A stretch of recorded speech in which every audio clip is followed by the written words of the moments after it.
Bismillahirrahmanirrahim. Alhamdulillahi rabbil alamin wa bihi nasta'in ala umuri dunya waddin. Wassalatu wassalamu ala asrafil anbiya'i wal mursalin wa ala alihi wa sahbihi ajma'in. Ila hadratin Nabi Mustafa sallallahu alaihi wasallam wa kafatil anbiya'i wal mursalin والصحابة والقرابة التابعين وتابعي التابعين ومن تبعهم بإحسان إلى يوم الدين. الفاتحة. أعوذ بالله من الشيطان الرجيم.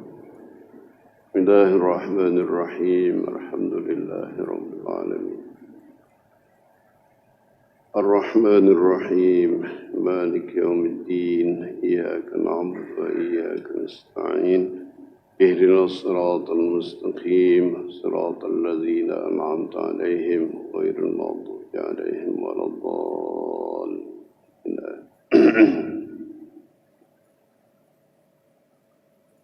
Terusnya tuan-tuan dan puan yang dikasih sekalian, marilah sama-sama kita membaca Bismillahirrahmanirrahim. La yadurru ma'asmihi syai'un fil ardi wa la fis sama' wa huwa as-sami'ul 'alim. Bismillahirrahmanirrahim. La yadurru ma'asmihi syai'un fil ardi wa la fis sama' wa huwa as-sami'ul 'alim. Bismillahirrahmanirrahim. La yadurru ma'asmihi syai'un fil ardi wa la fis sama' wa huwa as-sami'ul 'alim. Raditu billahi rabba wa bil islami dina wa bi Muhammadin nabiyya wa rasulah. رضيت بالله ربا وبالإسلام دينا وبمحمد نبيا ورسوله. رضيت بالله ربا وبالإسلام دينا وبمحمد نبيا ورسوله. اللهم أنت ربي لا إله إلا أنت خلقتني وأنا عبدك وأنا على عهدك ووعدك ما استطعت. أعوذ بك من شر ما صنعت. أبوء لك بنعمتك علي وأبوء بذنبي فاغفر لي فإنه لا يغفر الذنوب إلا أنت. اللهم صل على سيدنا محمد وعلى آله وصحبه وبارك وسلم. Ma'asyiral muslimin rahimakumullah. Alhamdulillah telah melaksanakan salat subuh berjamaah. Man shalla subuh fi jamaah faka'annama shallal lail kullah. Siapa yang salat subuh berjamaah seolah-olah ia melakukan ibadah sepanjang malam.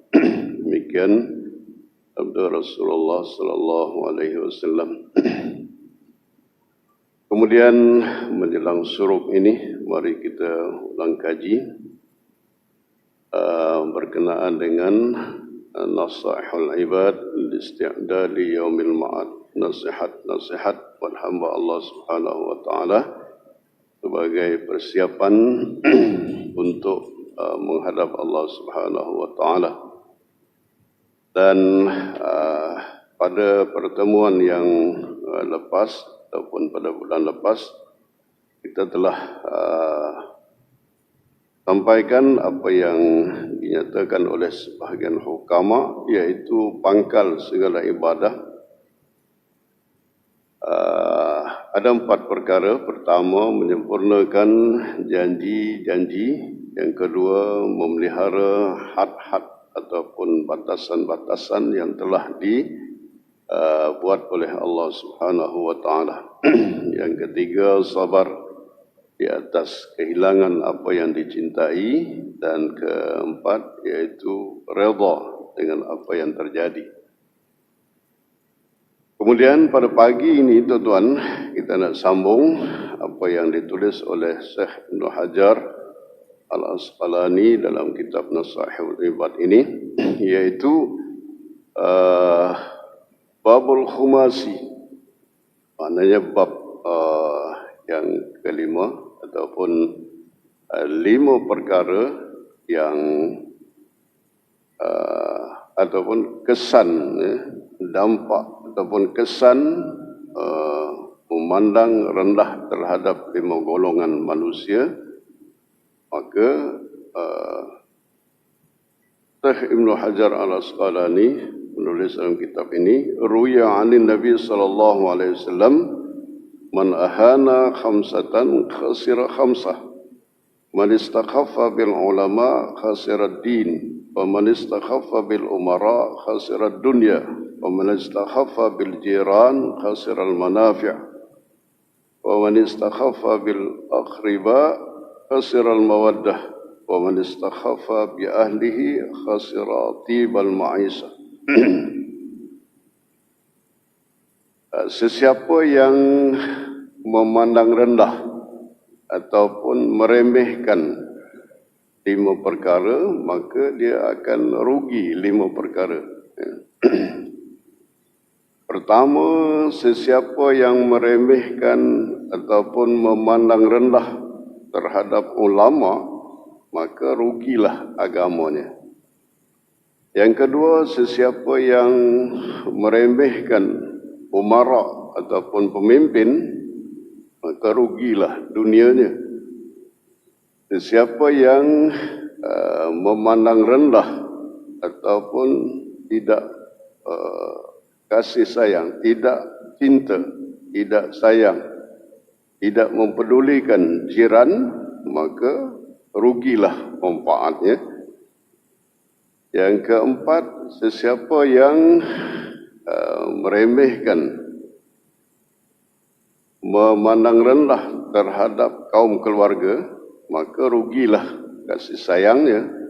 Dan sesiapa yang merendahkan, meremehkan, tidak mempeduli keluarganya, maka rugilah kemanisan hidupnya. InsyaAllah, mudah-mudahan tuan-tuan, kita tidak memandang rendah ulama, umara, jiran, keluarga, dan termasuklah anak, isteri dan sebagainya. InsyaAllah, mudah-mudahan. Kalau kita memandang rendah terhadap ulama, maka rugilah agama. Sebab ulama ini peranannya diantaranya ialah mencerdaskan bangsa, membuat bangsa kenal Tuhan, membuat manusia tahu tentang halal dan haram. Dan ulama ini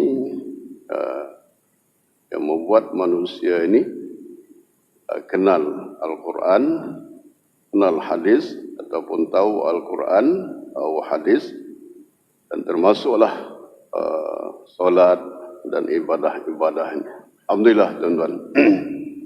Bila kita renung balik, memanglah inilah sebahagian daripada peranan ulama. Kita kenal Allah, kita tahu halal, haram, kita tahu Al-Quran, kita tahu hadis-hadis Rasulullah sallallahu alaihi wasallam, bahkan kita kenal masjid, ulama, tuan-tuan. Al-ulama warasatul anbiya. Ulama adalah waris segala nabi, pewaris nabi. Nabi tugasnya adalah untuk menyampaikan agama Allah ataupun memperkenalkan manusia kepada Allah, kepada Islam. Maka ulama ini pun demikian. Tuan-tuan, saya yakin tuan-tuan pandai baca Quran. Siapa yang mengajar kita? Alim, ataupun orang alim, orang yang tahu. Alhamdulillah, kita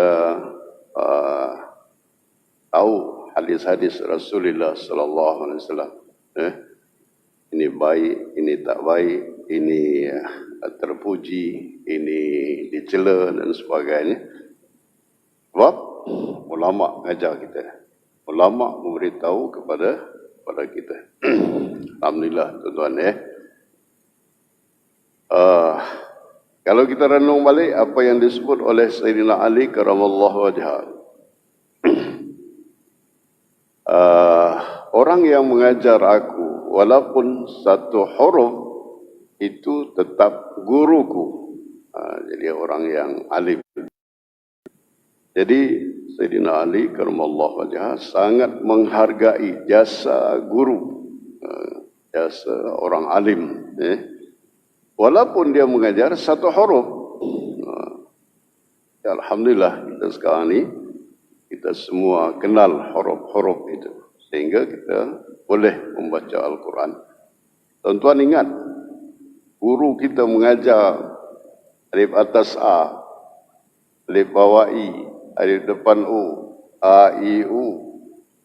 Tuan-tuan ingat ba atas ba, ba bawah bi, ba depan bu, ta atas ta, babi buta. Kan? Ingat Alhamdulillah itulah guru kita. Tak? Dengan sebab dia lah kita tahu baca Al-Quran, kita tahu baca Fatihah, kita tahu baca macam imam pagi ni baca surah apa tuan-tuan? Saya pun tak ingat. Tahun depan ingat kot tu. Surah apa tu? Imam baca pagi ni. Kalau tak silap surah Hud. Jadi imam baca, alhamdulillah di antara kita ada yang tahu makna dia. Siapa yang ajar? Ulama lah. Tok guru kita dulu ajar. Oh, ini surah Hud. Cerita apa pagi ni tuan-tuan? Imam baca surah Hud kalau tak silap. Dia cerita tentang tsunami yang berlaku ketika Nabi Nuh alaihi salam. Kan? Tsunami waktu itu gelombangnya bagaikan gunung, bagaikan gunung lah, kal jibal. Jadi betapa besarnya gelombang pada waktu itu, sehingga dunia ini karam, dan orang-orang yang tenggelam dalam bah itu, dalam tsunami itu ramai. Yang selamat Khalil, itu yang saya tahu. Khalil itu sikit, yang selamat itu sikit. Yang tenggelam itu ramai.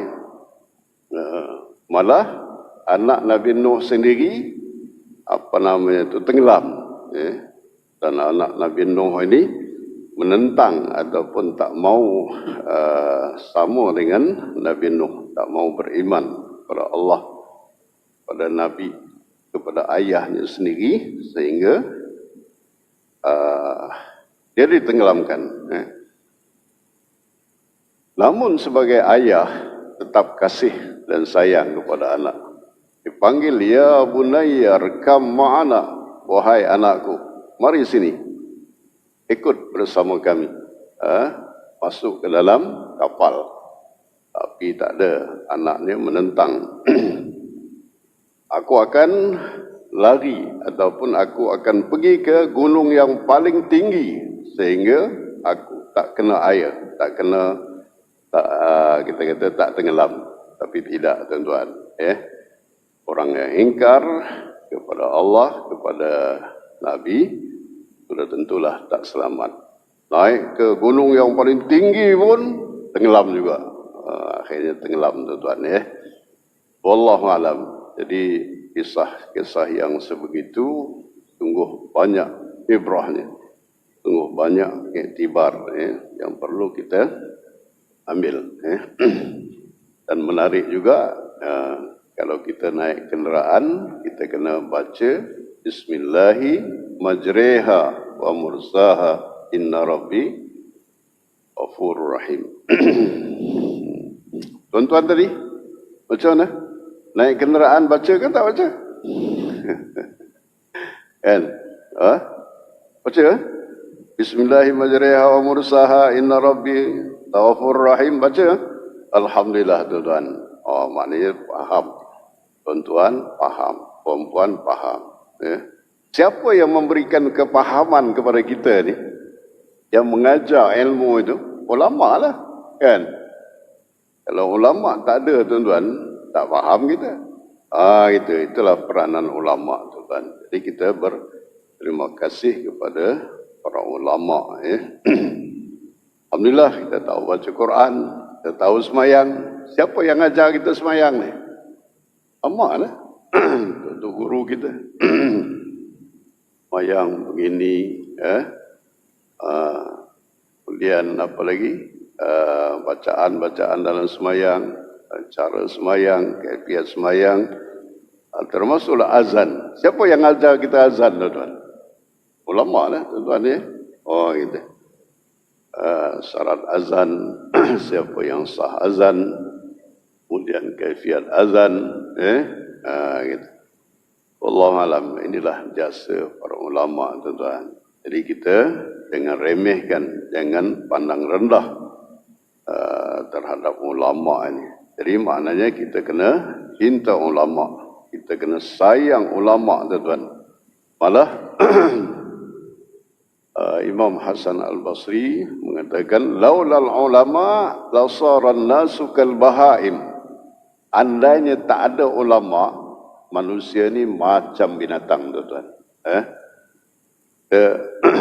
Yalah, wallahu alam.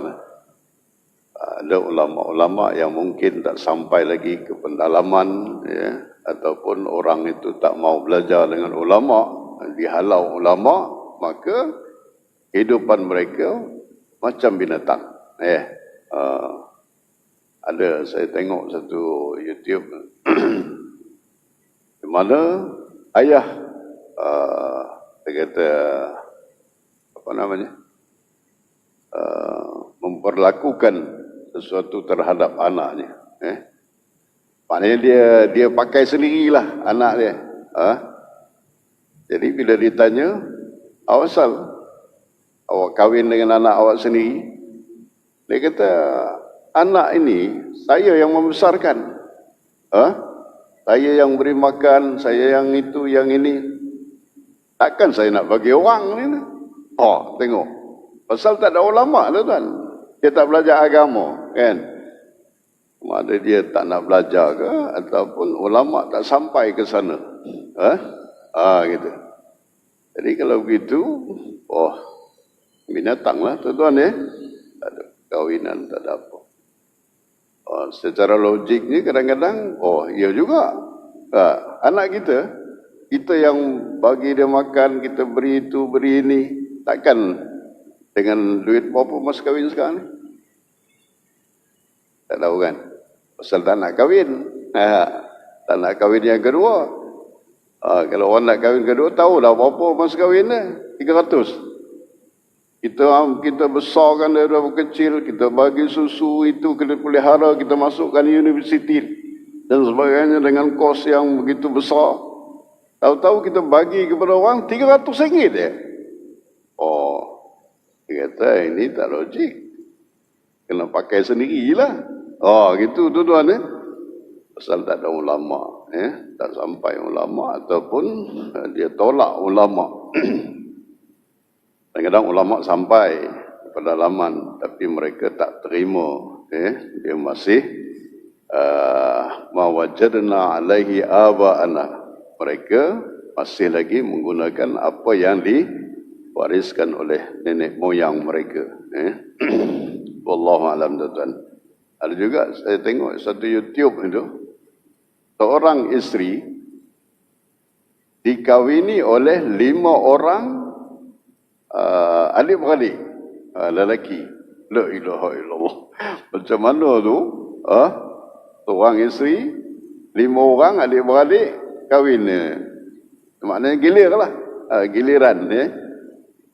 Gitu tuan-tuan. Wallahu alam. Tak ada ulama.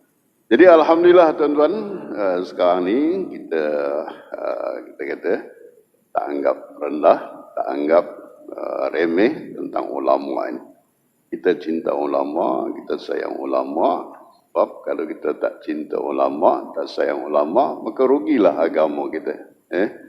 Maknanya kita berlindung kepada Allah. Kalau tak ada ulama ni, kita ni tak ada agama, tuan-tuan. Tak tahu tentang agama. Gitu. Jadi alhamdulillah kita ni tahu, tuan-tuan ya. Termasuklah halal haram. Sebab kita ada ulama, ini boleh, ini tak boleh, ini baik, ini tak baik. Alhamdulillah tuan-tuan.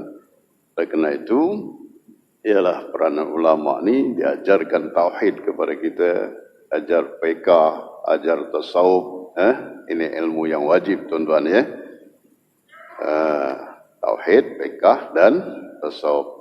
Masalah ilmu-ilmu yang lain, tuan-tuan. Alhamdulillah, dari sejak kecil lagi kita belajar tauhid, kita belajar sifat 20. Kita belajar tentang apa yang wajib bagi Rasul, apa yang mustahil bagi Rasul, dan termasuklah belajar tentang rukun-rukun iman yang lain. Siapa yang mengajar? Ulama, tuan-tuan. Tok-tok guru kita mengajar. Alhamdulillah, tuan-tuan. Tinggal kenal Tuhan. Man arafa nafsahu, arafa rabbah. Siapa yang kenal dirinya, maka kenallah Tuhannya. Jadi alhamdulillah, kita kenal diri kita dan kita kenal Tuhan kita. Hingga setiap waktu kita kata Allahu Akbar, Allahu Akbar, Allahu Akbar. Dan begitu juga asyhadu an la ilaha illallah dalam sembahyang. Wa asyhadu anna Muhammadar Rasulullah dalam azan pun begitu. Inilah kita kata jasa ulama kita. Jasa untuk guru kita. Kita kenal Tuhan dan termasuklah kita kenal diri kita, kan? Tapi bagi yang tak kenal diri, mungkin dia kenal Allah, tapi tak sempurna. Jadi oleh kerana itu, ulama sufi kata, siapa yang kenal dirinya, maka dia kenal Tuhannya. Jadi sekarang ni tuan-tuan, usaha kita kenallah diri kita. Kenalilah diri kita. Mula daripada rambut, ujung rambut sampai ujung kaki. Renung dan renung. Dan akhirnya kita kata, inilah ciptaan Allah. Allah yang menciptakan kita. Sabbihisma rabbikal a'la. Alladhi khalaqa fasawwa. Tuan-tuan, itu yang kita kata, kita kena usahalah. Baca ayat-ayat Quran, fahami, bertasbihlah. Ucapkanlah tasbih kepada Tuhanmu yang maha tinggi. Dialah yang menciptakan kita. Jadi kita kenal Allah. Yang menciptakan kita adalah Allah. Fasawwa, sempurna, dia yang menyempurnakan ciptaan. Sungguh, bila kita fikir, kita renung, tuan-tuan, mula daripada ujung rambut sampai ujung kaki, semua sempurna. Tak ada cacat celah dia. Semua ada hikmah.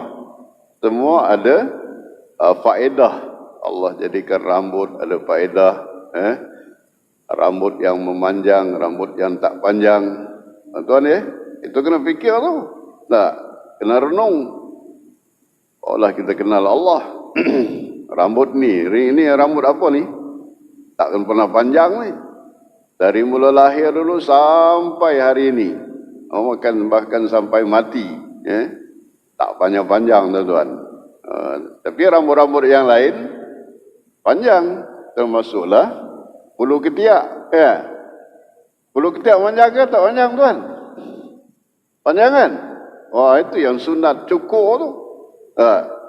Jangan macam penyapu je. Tak pernah cukur. Kena cukur. Sunat cukur.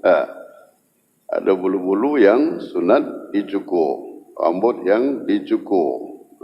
Seminggu sekali kena cukur.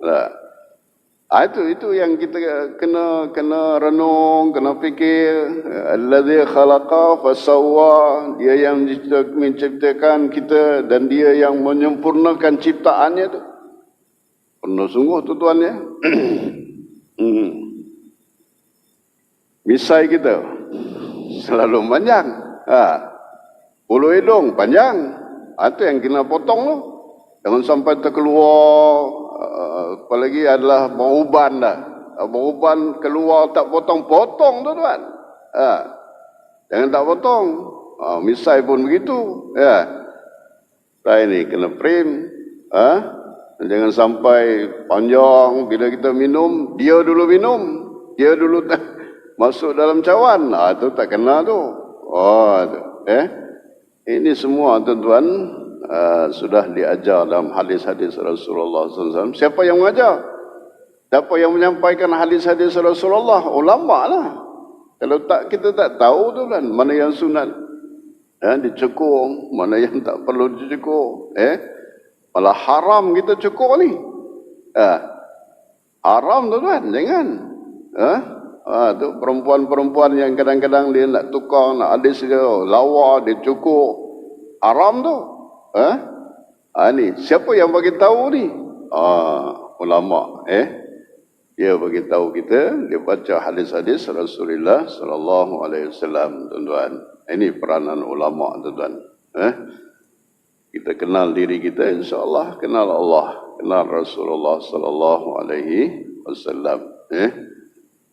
Kalau kita baca Ihya Ulumuddin, kuku dengan gigi, protein ataupun zat-zat yang diperlukan oleh kuku dan gigi sama, tuan-tuan. Tapi gigi tak panjang, kuku sentiasa memanjang. Seminggu sekali kena potong. Atau nak kenal diri begitulah, tuan-tuan. Tengok, renung balik-balik. Renung balik. Malah kadang-kadang minta maaf lah, kita renung juga tentang kemaluan kita. Ikut baca dan sebagainya. Kemaluan kita, mengapa Allah jadikan begitu? Sesuai pula dengan kemaluan perempuan, mengapa begitu?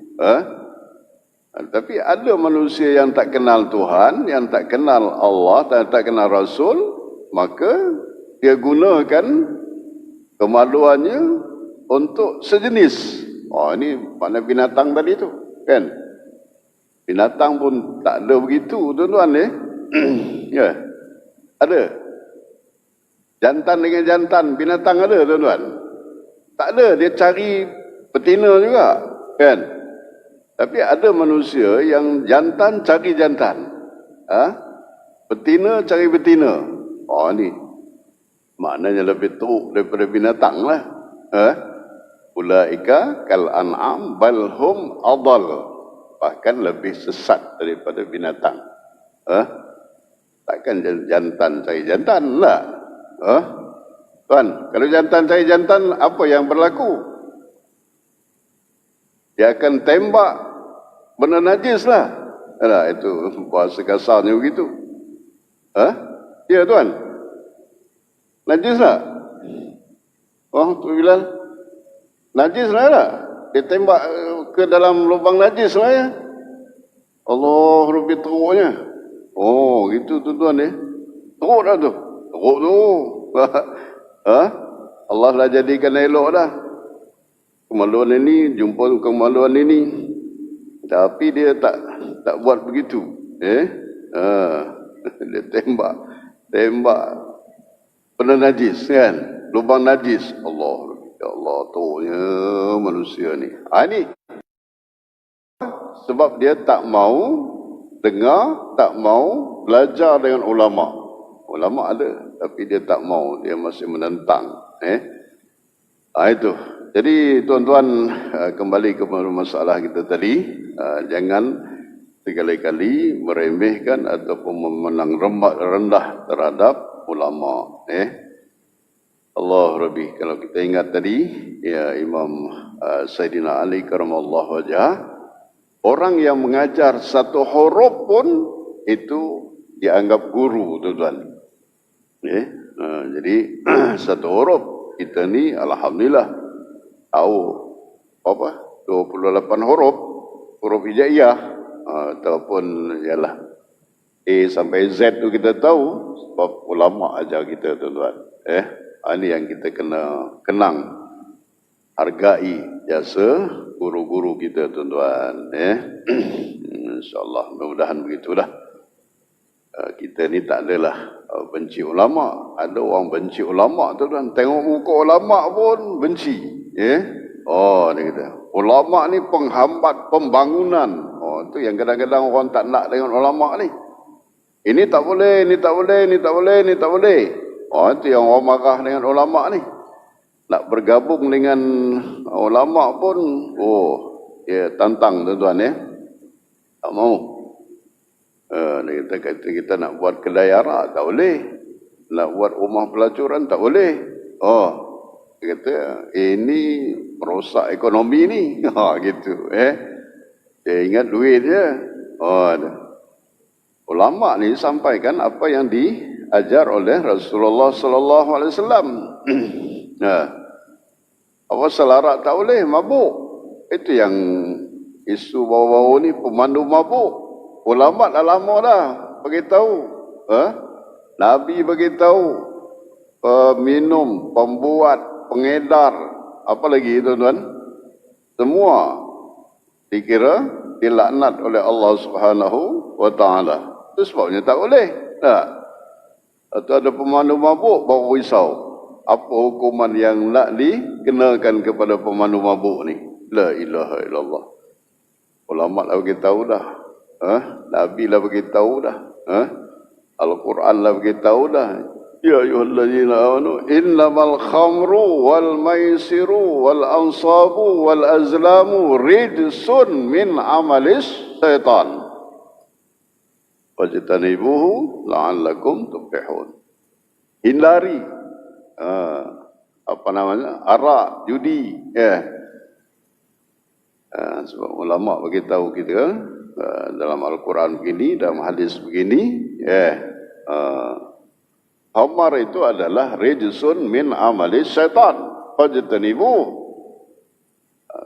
Kalau kita kata orang tua dulu dia pandai tuan-tuan dia tak sebut Al-Quran, dia tak baca Quran, tapi dia ibaratkan khamar itu air kencing syaitan, kan?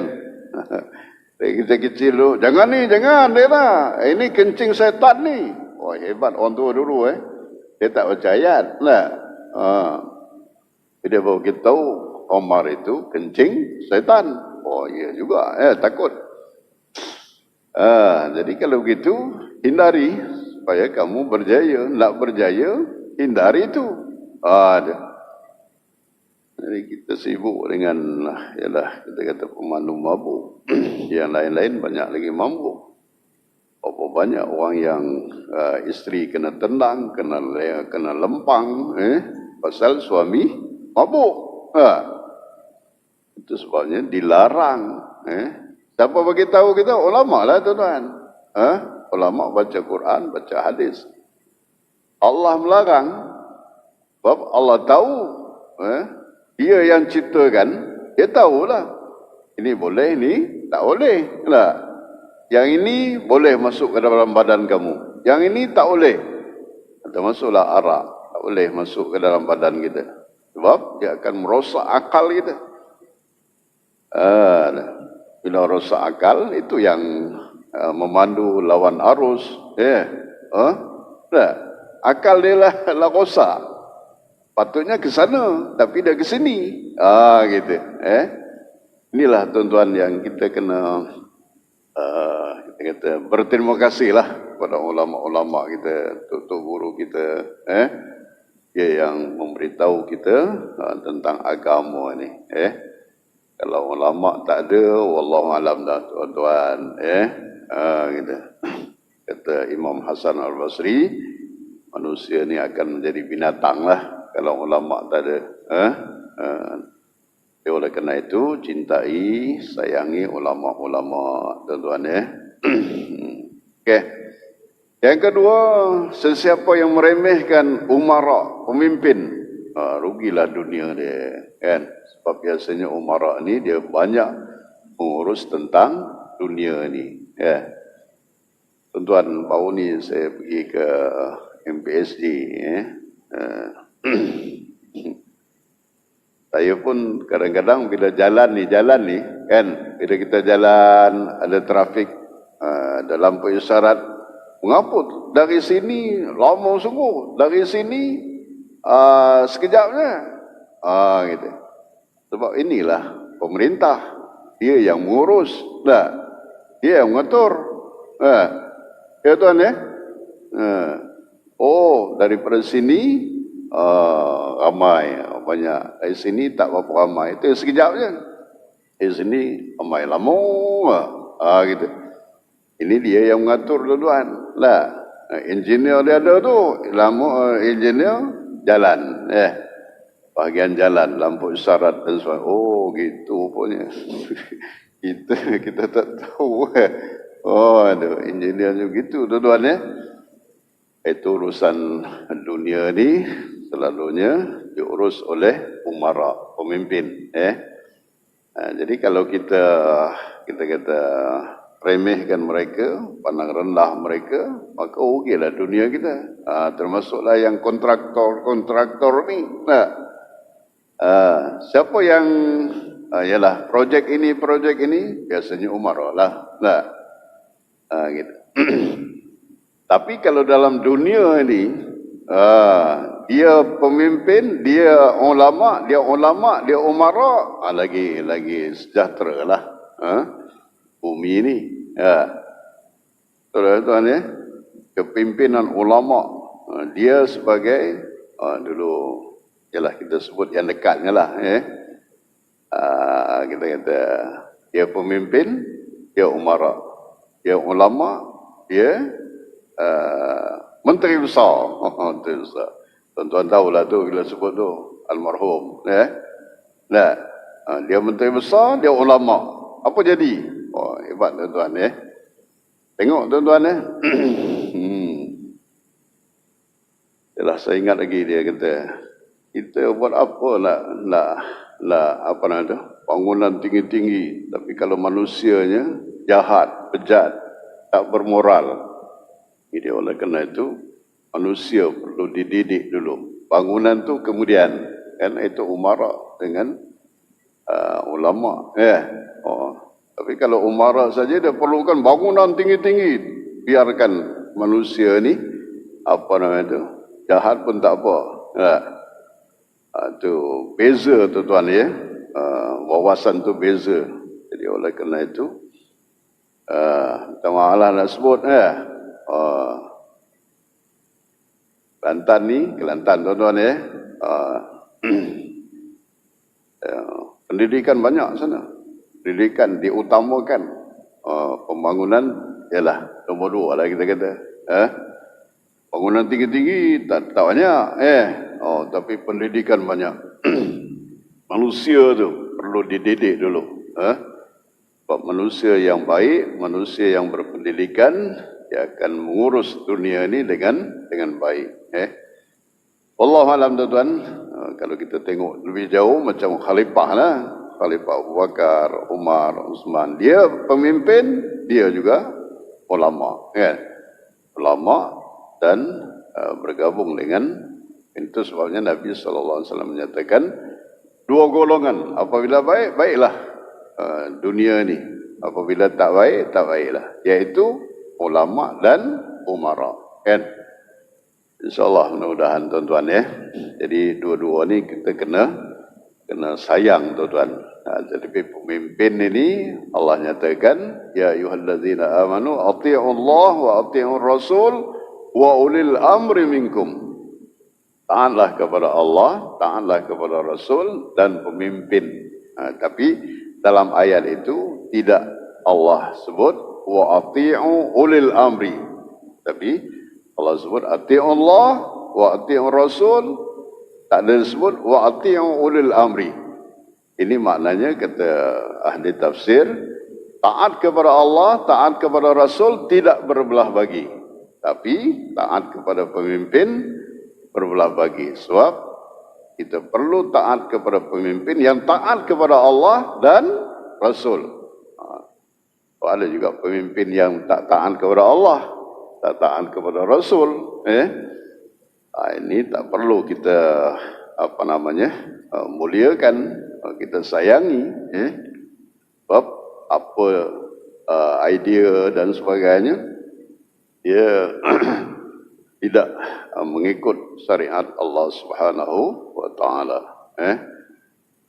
Ada kadang-kadang buat itu, buat ini, buat sesuatu yang dilarang oleh Allah dan Rasul Muhammad sallallahu alaihi wasallam. Tuan-tuan, ditengok-tengoklah pemimpin yang mana yang kata Nabi la ta'ata li makhluqin bi ma'siyatil khaliq. Kita tak boleh taat kepada makhluk kalau ada dengan maksiat kepada oleh kepada pencipta kita, kan? Wallahu alam, tuan-tuan ya. Jadi tuan-tuan pun nak baca ataupun dengar kuliah-kuliah tentang pemimpin ya, dengan sultan, ahkam sultan, politik dan sebagainya. Jadi ini kita kena perhatikan baik-baik ya. Kemudian yang ketiga, tuan-tuan, sesiapa yang meremehkan ataupun tak peduli kepada jiran, maka rugilah manfaatnya. Jadi dalam Islam ini kejiranan mesti diutamakan juga. Nabi SAW menyatakan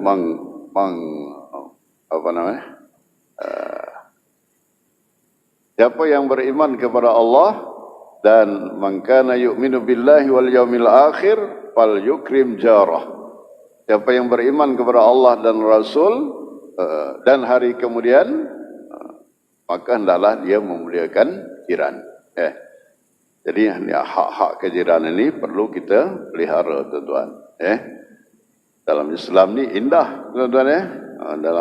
Dalam Arba'in An-Nawawiyah, Imam Nawawi kata jiran ini 40 ke utara, 40 ke timur, 40 ke barat, ke selatan. Jadi 40 buah rumah.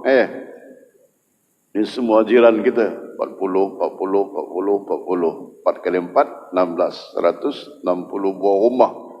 Itu semua jiran kita, tuan-tuan. Kalau ada tingkat ke atas tu, itu jiran kita semua tu. Tapi masalahnya sekarang ni, sejauh mana kita memelihara kejiranan ni? Ambil peduli tentang jiran ni. Saya sendiri kadang-kadang, ya Allah, kalau tengok hadis ini, memang kita ni lemah, tuan-tuan. Tak kenal jiran. 2-3 buah rumah saja. Tak. Itu pun tak kenal betul. Macam mana?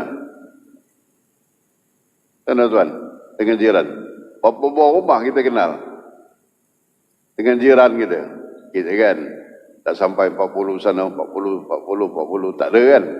Ada, tuan-tuan. Saya sendiri pun begitu. Allah, lemahnya kita dalam berjiran ini. Yang sikit itu pun kadang-kadang kita kenal kereta dia je. Ni kereta jiran. Nama dia tak kenal pun. Isteri dia berapa tak tahu. Anak dia berapa tak tahu. Di mana anak dia kerja pun tak tahu, tuan-tuan. Allah, lemahnya kita ni. Patutnya tidak begitu. Jadi kata Nabi dalam hadis ini tadi, siapa yang meremehkan ataupun menganggap memandang rendah terhadap jiran, maka rugilah manfaatnya. Manfaat kejiranan tu tak ada. Gitu. Dulu pernah 10 tahun lepas, sahabat di Taman Tun Dr. Ismail balik kampung. Raya balik kampung. Semasa balik kampung tu, ada orang pecah rumah. Jiran sebelah tu dia kata, ni orang nak pindah ni. Rupanya orang tu pencuri, habis rumah tu. Jiran ada, tapi jiran tak tegah pun. Tak tengok pun siapa yang angkat barang tu. Macam orang pindah rumah. Orang rumah balik kampung, habis semua tu, tuan. Sebab tak baik dengan jiran. Hak kejiran tu tak terjaga. Bila balik daripada kampung, tengok rumah lah tak ada isi dah. Nak tanya jiran pun, jiran tak tahu. Siapa masuk rumah, siapa ini? Tengok, tuan-tuan. Rugi. Tapi kalau kita berbaik-baik dengan jiran, insyaAllah dia jaga rumah kita. Malah kucing kita, ternakan kita pun dia jaga. Tapi bila tak baik, habis, tuan-tuan. Itu pentingnya kita memelihara hak-hak kejiranan, tuan-tuan. Contoh mudah, senang lah. Bila jiran kita balik kampung, Pahang, di sana banyak musangking. Bila balik sini, dia bawa musangking, dia bagi tak? Dia bagi. Itulah manfaatnya lah. Tapi kalau tak baik dengan jiran, habis. Cium bau je. Bau durian je. Durian tak dapat. Pasal kita tak baik dengan jiran. Kalau baik, dapat, angking dapat, rambutan dapat, buah manggis dapat. Itu contoh yang mudah je lah tuan-tuan. Itu paling pentingnya. Jadi kalau kita balik kampung pun, ataupun pergi mana-mana, teringat jiran. Dia mesti bagi sikit jiran. Pasal jiran baik kan. Macam kita lah tuan-tuan. Saya yakin tuan-tuan ni, bila balik mana-mana, pergi mana-mana, teringat jiran. Nak bagi jiran, paling tidak sikit lah. Pergi ke Baling, jumpa Bekasam, teringat jiran. Bekasam pun suka apa? Jiran pun suka Bekasam. Ya tuan suka Bekasam ke? Balik pula sana pula, Budu pula lagi. Pelacan lagi. Teringat tak? Teringat kan? Itulah tuan. Pasal kita baik dengan jiran. Jiran baik dengan kita. Kalau tak baik, beli apa pun tak ingat jiran. Lah. Ini pentingnya jiran dalam Islam ni tuan-tuan ya. Wallahualam tuan-tuan. Ya Allah, bau ni saya jiran 2 minggu berturut-turut meninggal. Tapi jiran Hindu lah. Itu masalah juga tu. Minggu yang pertama mati. Minggu yang kedua tu ada pula yang lain mati. Tapi jiran lah. Tapi kita semua salah maksudnya. Awak semua salah tuan. Kita tak apa kenal lah. Dan kita nak melawat pun orang lain ni, agama lain ni takut kesan pada hati kita. Bila kita tengok sesuatu tu, kadang-kadang lama kesannya tu. Itu ya, takut tak payah pergi lah. Cara dia memandikan, cara ini kan. Tuan bila nak pergi ke? Kalau kuat tak apa, pergilah. Tapi saya tak kuat, tuan Kalau tak kuat ni takut ada kesan daripada pemandangan kita tu. Cara memandikan, nak cara bakar macam mana kan? Tu Allah tuan. Kalau kuat bolehlah pergi lah, jiran. Tapi kalau tak kuat, saya rasa tak kuat. Kuat ke? Kuat ke? Agak-agak. Kuat ke? Kuat lah. Bila kita semayang, tak terbayang dah benda tu. Macam mana agak-agak? Kuat ke tak kuat? Tak kuat dah pergi lah. Saya tak kuat tuan-tuan. Walaupun jiran meninggal, tapi tak kuat. Takut sedang semayang, teringat benda tu. Wallahualam. Adalah kawan tu bagi tahu waktu dia mandikan tu banyak pakai minyak dia kata, macam-macam botol, macam-macam jenis minyak ada. Itu yang kita. Allah Rabbi. Dia mandi dia halayak ramai. Kita tak ada kan. Dalam Islam ni seboleh-bolehnya tak ada orang lain kecuali orang keluarga kita. Keluarga itu pun keluarga yang amanah kan. Mereka tak ada. Mereka terbuka. Itu yang kita tak tahan tu, nak tengok tu. Jadi walaupun jiran, rasanya tak payah pergi lah. Gitu. Wallahualam tuan-tuan ya. Jadi kemudian keluarga, itu pun jangan anggap rendah. Rapat kita. Maka kalau kita tak peduli keluarga, rugilah kasih sayang, tak dapat kasih sayang. Jadi oleh kerana itu, kita jangan anggap rendah keluarga kita. Jangan remehkan keluarga, terutama isteri tuan-tuan. Isteri kita ni banyak sungguh jasanya kepada kita tuan-tuan. Betul tak Tuan Haji? Isteri kita banyak jasa dia kepada kita. Anak kita dia jaga, anak kita dia lahirkan, dia yang melahirkan anak kita, dia susukan, anak kita dia jaga. Kita ni bukan tak jaga juga, tapi agak malas sikit. Kalau anak bangun tengah malam, ayah apa kerja? Dia kuatkan lengkur dia supaya dia jangan diganggu. Dia tak nak buka lampin dan sebagainya lah. Tuan-tuan tidaklah, orang lain. Tapi lebih kurangnya kadang. Dia nakal sikit. Suami ni nakal sikit tuan-tuan. Bila anak merengek, dia pura-pura tidur. Dia tak mau diganggu dan sebagainya. Yang menguruskan anak kita masa itu isteri kita lah. Dan tukar lampin yang buat susu dan sebagainya.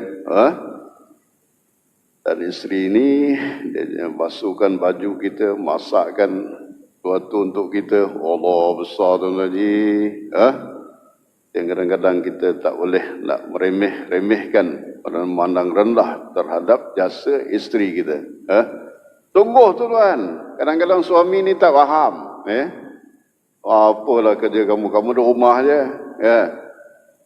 Main tuan, kerja rumah ni berat.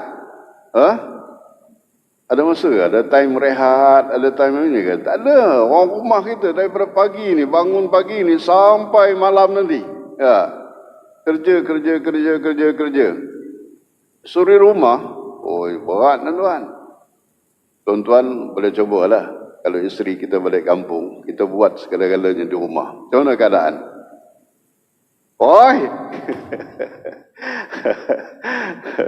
Bengang juga nak buat itu, nak buat ini, nak masak lagi, nak cuci dan sebagainya, nak ngemop, nak bersihkan rumah. Seminggu boleh tahan lah. Lebih daripada seminggu mula dah. Bila lah isteri ikut ni balik. Tunggu tuan-tuan, itu kita nak tengok jasa isteri kita ni. Dia daripada pagi sampai malam. Tengah malam diusik pula oleh suami. Wallahualam. Ada usik tak? Pukul 3, pukul 4, alah nak usik pula. Lah bangun pula kawan tu. Suami pula kata kalau tak layan, laknat malaikat melaknat sampai subuh. Hebat pula hadis itu. Wallahualam tuan-tuan jadi maknanya jangan kita remeh, jangan kita pandang rendah terhadap jasa isteri kita. Begitu juga anak-anak kita tuan-tuan besar jasa anak kita ni kepada kita. Allah Rabbi. Wallahualam tuan-tuan. Belum kahwin kita nak kahwin, lepas kahwin kita nak ada anak. Pas ada anak ni tuan-tuan, kalau tak ada anak apa? Sunyi tuan-tuan itu jasa juga tu. Anak kita bila ada, sonok kita, gembira kita. Semasa PKP ni ada orang yang sonok, ada yang tak sonok. Orang tengok kelakuan anak. Tapi bagi kita ni positif je tuan-tuan gitu. Ada anak ni seronok tuan-tuan. Rendah riuh, tak sunyi. Bila tak ada anak, macam yang kami yang tua-tua ni tuan-tuan anak sudah kahwin, lepas pindah-pindah, tinggal 2 orang. Allah Rabbi tuan-tuan, ke dapur ke tengah, tak ada bunyi, tak ada suara tengok tuan-tuan. Sonok juga kalau ada anak ni tuan-tuan dengar suara anak rendah riuh dan sebagainya. Jadi hargailah. Maknanya hargailah tuan-tuan itu nikmat juga tu. Wallahualam tuan-tuan. Tapi memanglah nikmat ini baru terasa apabila dia sudah hilang. Sudah hilang itu baru kita nampak kita kata kebaikan-kebaikan itu. Macam dululah kita kata, pernah kita kata waktu ada gigi, Allah tak apa nak bersyukur. Setelah tak ada gigi, baru kita nampak manfaat gigi tu. Allah, onoknya ada gigi. Boleh makan itu, makan ini kan. Lah tak ada gigi, Allah Rabbi, nak makan petai pun susah, nak tumbuk dulu. Nak makan jengkol, tumbuk dulu. Kan? Kalau ada gigi dulu tuan-tuan, senangnya dah. Baru kita nampak manfaat gigi tu. Mata lagi lah tuan-tuan. Waktulah kabur-kabur mata ni, Allah hebatnya dulu. Tak pakai cermin mata pun okey. Tengok okey, ni okey, semua okey, boleh tengok. Lepaslah kabur, Allah Rabbi. Baru nak pasang cermin mata. Baru kita nampak yang ori dengan tak ori ni. Itu tuan ya. Jadi kita kena begitulah tuan-tuan. Jadi kembali kepada masalah kita tadi, apa namanya? Jangan anggap enteng, jangan anggap rendah, jangan merendah-rendahkan, jangan meremeh-remehkan jasa keluarga kita. Kalau kita merendahkan ataupun menganggap remeh jasa keluarga kita, maka tak dapat kemanisan kehidupan. Kehidupan kita tak manis, tak indah, tuan-tuan. Jadi bila kita hargai, barulah nampak keindahan, kemanisan, keharmonian, kebahagiaan rumah tangga itu. Sungguh bahagia, tuan-tuan, kalau kita hargai mereka. Kalau tidak, maka hidup kita ni muram. InsyaAllah mudah-mudahan itu saja yang dapat kita kongsikan, tuan-tuan. Kesimpulannya, ataupun yang perlu kita ingat, jangan remehkan, jangan anggap rendah ulama, umara, jiran, kemudian keluarga kita, keluarga yang dekat ataupun keluarga yang jauh. InsyaAllah mudah-mudahan kehidupan kita akan bahagia, tuan-tuan. Bahagia dunia dan akhirat. Rabbana atina fid dunya hasanah wa fil akhirati hasanah wa qina azabannar. Allah subhanakallahumma bihamdika asyhadu an la ilaha illa anta astaghfiruka wa atubu ilaik. Bismillahirrahmanirrahim. Wal 'asr innal insana lafi khusr illa alladhina amanu wa 'amilus solihati wa tawassaw bil haqq wa tawassaw bis sabr. Bismillahirrahmanirrahim. Saya tadi ada terbawa fiqah juga, tuan-tuan. Fiqah berkenaan dengan ibadah, termasuk masalah azan tadi. Ada hadis-hadis. Wallahu alam. Jadi azan subuh ni biasalah, tuan-tuan. Di Mekah pun 2 kali azan lah. Di Madinah 2 kali azan. Kita sini jarang 2 kali azan. Tapi pagi ni 2 kali azan. Itu biasalah tu. Cuma kalau azan maghrib 2 kali, bahaya, tuan-tuan. Kalau ada orang puasa sunat, tak. Sebelum masuk waktu dia azan. Maka orang membatalkan puasa. Habis. Besar dosanya tu dengan orang batal puasa sebab kita azan. Jangan. Subuh tak apa, tuan-tuan. Subuh ni memang lazimnya 2 kali. Cuma jarak dia jauh sikit. Tak. Kau setengah jam sebelum subuh. Azan dah. Wallahu alam. Dan pengajaran bagi kita,